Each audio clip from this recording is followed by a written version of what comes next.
You know, this is a big development that is coming in twists and turns. So let's get you the top developments in Parambir's case. He has dropped a big bombshell. There is a big development. Number one, the big charge by the former Mumbai top cop on Maharashtra Home Minister Anil Deshmukh. Development number two, the former top cop Parambir Singh has accused the Maharashtra Home Minister Anil Deshmukh of extortion. This is a big charge when a sitting Home Minister of a state gets accused of extortion by none other than Parambir Singh. Parambir Singh has confirmed the letter to Maharashtra Chief Minister has been sent by him. It could have been unsigned, but it was written by him indeed. That is the other development. The fourth development in this case, the BJP has demanded Anil Deshmukh's resignation and has sought court-monitored probe and a central probe.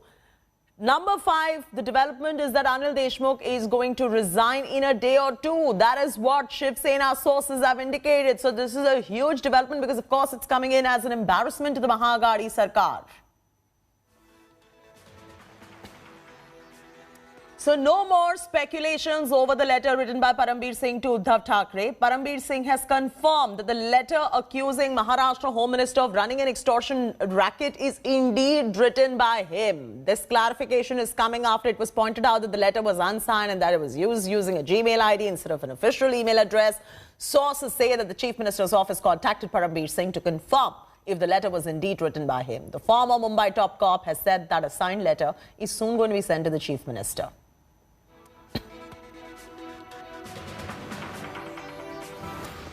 Former Mumbai Police Commissioner Parambir Singh leveled sensational allegations against Maharashtra Home Minister Anil Deshmukh, accusing him of ordering suspended Mumbai top cop Sachin Vaze to extort 100 crore rupees every month from bars and restaurants. While Deshmukh has denied the charges, the BJP has demanded immediate resignation of Anil Deshmukh. Here's more.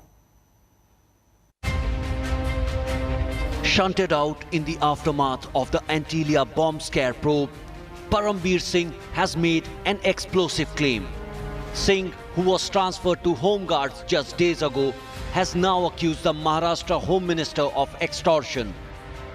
In a sensational letter addressed to the Chief Minister Uddhav Thackeray, Parambir has alleged that Deshmukh asked Sachin Vaze to collect 100 crores per month from Mumbai's bars and restaurants.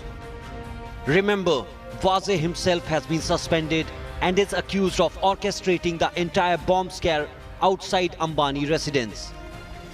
In his 8-page letter to Uddhav Thackeray, Parambir says that he informed the Chief Minister about Deshmukh's misdeeds in earlier this month. He also claims that he told the NCP chief about the same.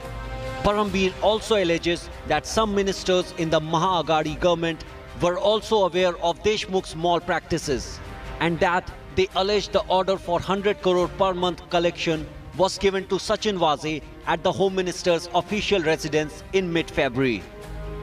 Parambir claims Deshmukh wanted money collected from over 1,700 bars and restaurants in Mumbai. The former top cop has also accused the State Home Minister of instructing police officers and interfering in investigations. Parambir's letter bomb drops just 48 hours after Anil Deshmukh had declared that the former Mumbai Police Commissioner's transfer was not routine. Singed by the allegations, Anil Deshmukh has responded with a complete denial. The Home Minister says that this is nothing but a bid by Parambir to save himself. Parambir Singh's letter has added yet another sensational twist to the already murky Antilia bomb scare case. All eyes are now on the Chief Minister Uddhav Thackeray. Will the blame squarely land at his government's doorstep, or will the Chief Minister give marching orders to Anil Deshmukh? With camera person Mahesh More, this is Pankaj Upadhyay in Mumbai, reporting for India Today. In his letter to the Chief Minister, former Mumbai top cop Parambir Singh also mentioned about his WhatsApp chats with colleague ACP Patil. The chats throw light on the extortion racket that was allegedly being run on the orders of Maharashtra Home Minister Anil Deshmukh. Take a look.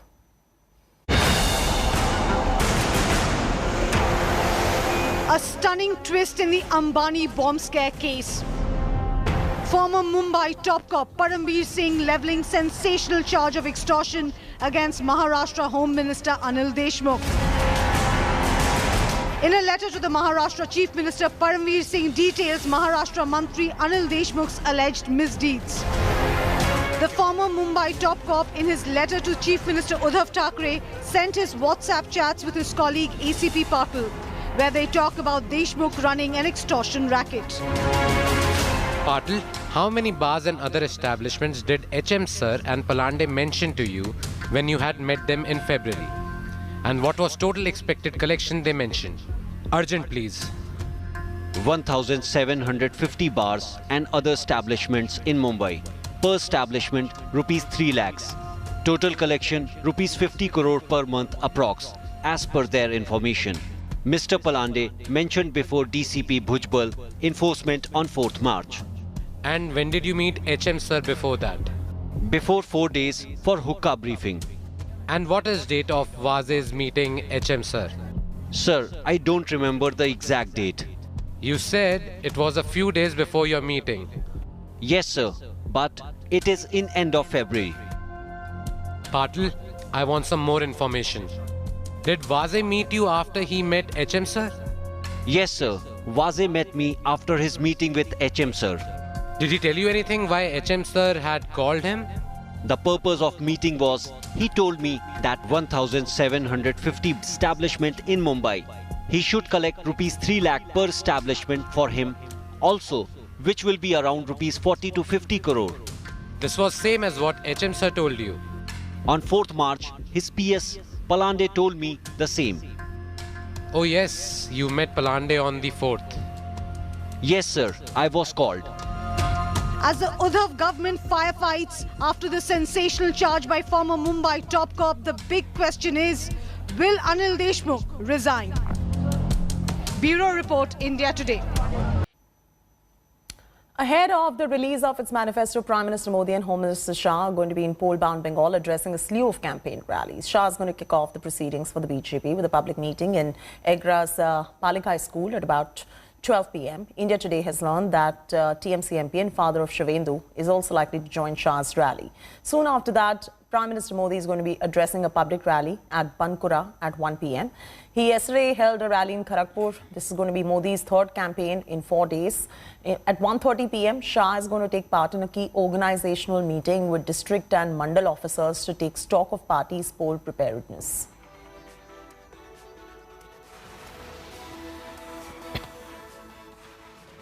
Prime Minister Modi returned to battleground Bengal with Paribartan roars yet again. Yesterday at a rally in Bengal's Kharagpur, Prime Minister promised Ashol Paribartan once again.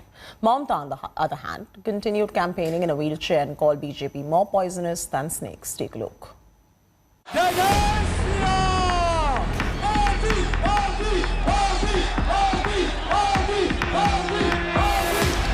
Prime Minister Narendra Modi on Mamata's turf once again.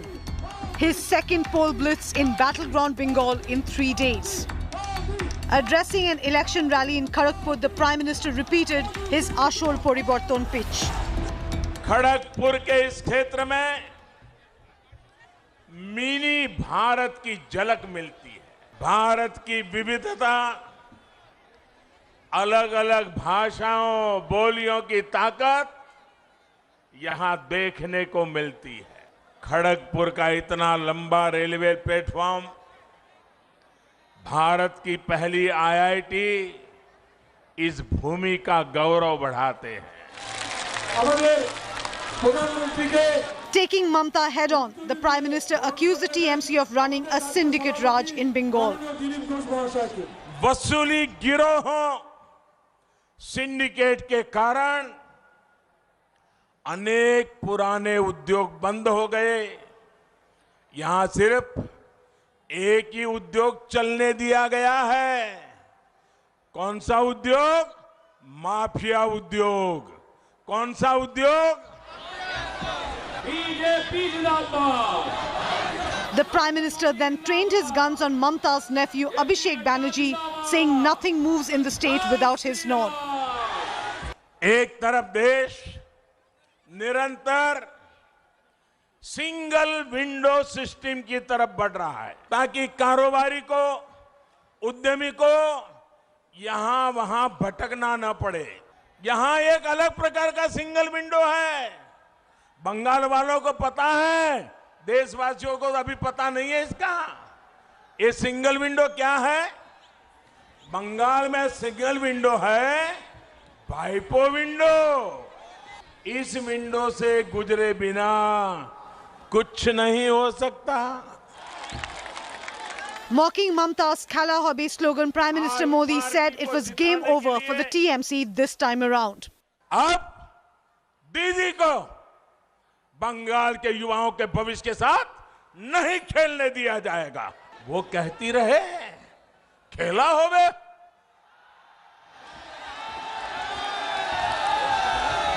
लेकिन पूरा बंगाल आज कह रहा है, ये हमारा पश्चिम बंगाल आज कह रहा है, खेला शेष होवे। सेवा का अवसर देखिए। He urged the people of Bengal to give BJP a chance. परिवर्तन लाकर दिखाते। आपने 70 साल तक अनेकों को अवसर दिया है। हमें 5 साल का मौका दीजिए, हम 70 साल की बर्बादी को मिटा करके रहेंगे। TMC lashed out at the Prime Minister, calling him the chief of the tourist gang. Its party MP Derek O'Brien took a dig at Prime Minister Modi, saying he was the same man who sought 50 days after demonetization to normalize the situation. Mamta Banerjee meanwhile continued her campaign on wheelchair, stepping up her attack on Modi and the BJP. China, China, BJP ke China, China, China, Narendra Modi China, China, China, Gundader China. In a blistering attack, Mamta called BJP more dangerous than a snake. ওরা হচ্ছে ময়াল সাপের থেকেও ভয়ঙ্কর, কেউটে সাপের থেকেও ভয়ঙ্কর, হিংস্র বাঘের থেকেও ভয়ঙ্কর। ওদের ঘরে ঢুকতে দেবেন না, তাহলে কিন্তু কেউটে আপনাদের কামড়ে দেবে এবং আপনাদের মেরে ফেলবে। আপনাদের কাছে দুপা নিয়ে আসবো। Her next target was a former confidant turned arch-rival Shubhendu Adhikari. আর মা বোনেদের আর তৃণমূল কংগ্রেস যাকে এতদিন স্নেহ দিয়ে বড় করেছে, তার থেকে বড় তোলাবাজার কি আছে বলুন? তার থেকে বড় তোলাবাজার কেউ আছে? সেটা এখন বিজেপি দল করে। তৃণমূল কংগ্রেস এগুলো সমর্থন করেনি, তাই মনে রাখবেন তারা বিজেপিতে গেছে টাকা বাঁচাতে, নিজেদের জেল থেকে বাঁচাতে। With just weeks left for the polls to begin, barbs are flying thick and fast. While BJP bigwigs continue to hold election rallies in the state, Mamta Banerjee is leaving no stone unturned to hold on to her fort. With camera person Taposh Bairi, Prema Rajramal, Kolkata for India Today. A week after TMC releases manifesto for poll-bound Bengal, Home Minister Amit Shah is going to be releasing BJP's manifesto at about 4 p.m. today. India Today has learned that BJP is likely to focus on generating jobs through industrialization of the state and is likely to promise 1 crore jobs. The manifesto is also likely to focus on promising opening up of number of schools for backward communities in Bengal. Bengal BJP leaders have termed the manifesto that as something for everyone. Maharashtra has reported over 25,000 new COVID cases for the 3rd consecutive day. The state reported 27,126 new cases and 92 deaths on Saturday. Active cases in the state stand at 1,91,006. Mumbai recorded close to 3,000 cases for the 2nd consecutive day, with 2,982 active cases and 7 deaths in the last 24 hours itself. Pune has recorded highest new cases, 5,473, and 27 new deaths reported in the last 24 hours, followed by 3,679 in Nagpur city. BMC has made rapid antigen testing mandatory at crowded places in Mumbai. The testing is going to be carried out without the consent of citizens who are present at these crowded places, and refusal to do so would amount to an offence under the Epidemic Act 1897. Meanwhile, a continued surge in COVID cases in Nagpur. Maharashtra Cabinet Minister Nitin Raut has extended the ongoing restrictions in the city till 31st of March. Time for our special COVID segment now, The Good, Bad, Ugly. Here's a report. Here's bringing to you the good news on COVID-19. In the second biggest vaccination drive of the country, now the government is likely to make 50-plus-year-olds eligible for the vaccination.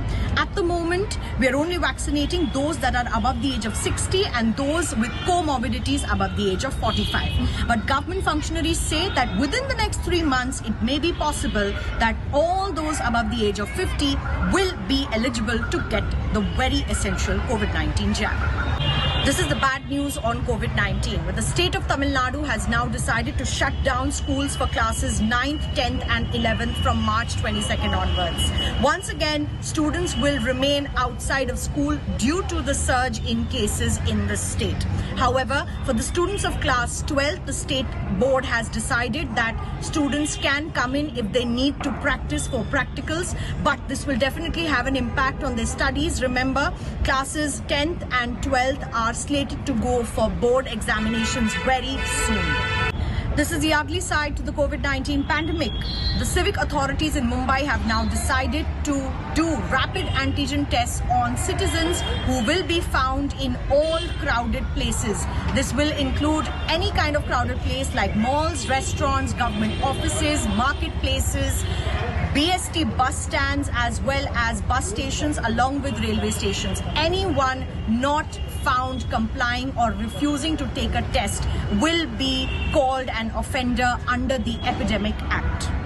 India has won the final and deciding fifth T20 international by 36 runs to seal the series 3-2. It may be a template that India would follow in future, with Virat opening the innings with Rohit Sharma. But bowlers once again did the trick for India after England were crushing at one stage. Here's how India pulled off that particular victory. Take a look.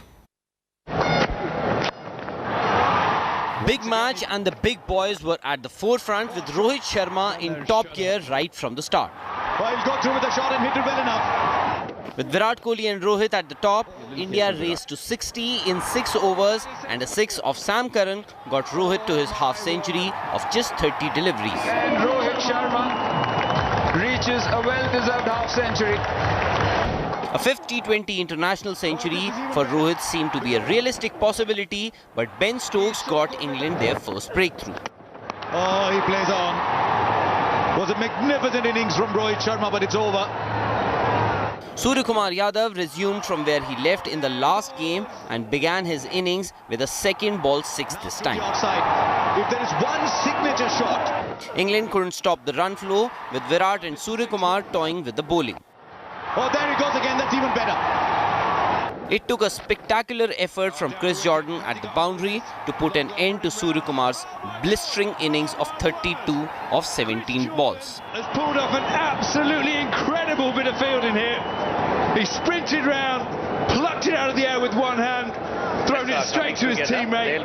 Virat carried on and got to his third half-century of the series, and pressure was very much evident on English players. And that's 50 for Virat Kohli. His 28th international T20 50. Virat finished with an unbeaten 80 as India set England a mammoth 225-run target to win the series. Long two. England's start was very much similar to that of India's, despite losing Jason Roy early. Played all over it. What a dream start. Malan and Butler set up the run chase with a half-century each to leave England with 98 to get in the last 8 overs with 9 wickets in hand. Yeah, I couldn't get off the line. As if there's a big hit somewhere. It had to be Bhuvneshwar Kumar, whose second wicket of the day broke the 130-run stand, with the dismissal of Butler, and India pulled things back.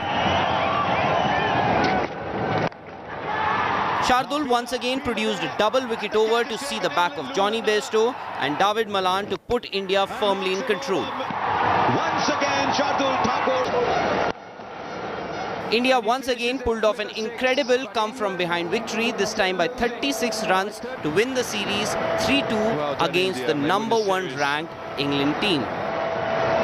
Yeah, fantastic work, India. Sports Bureau, India Today. Hello everyone, this is Rahul Kamal here. Hope you enjoyed this video. For the latest news and analysis, like and subscribe the India Today YouTube channel, and don't forget to press the bell icon to stay updated.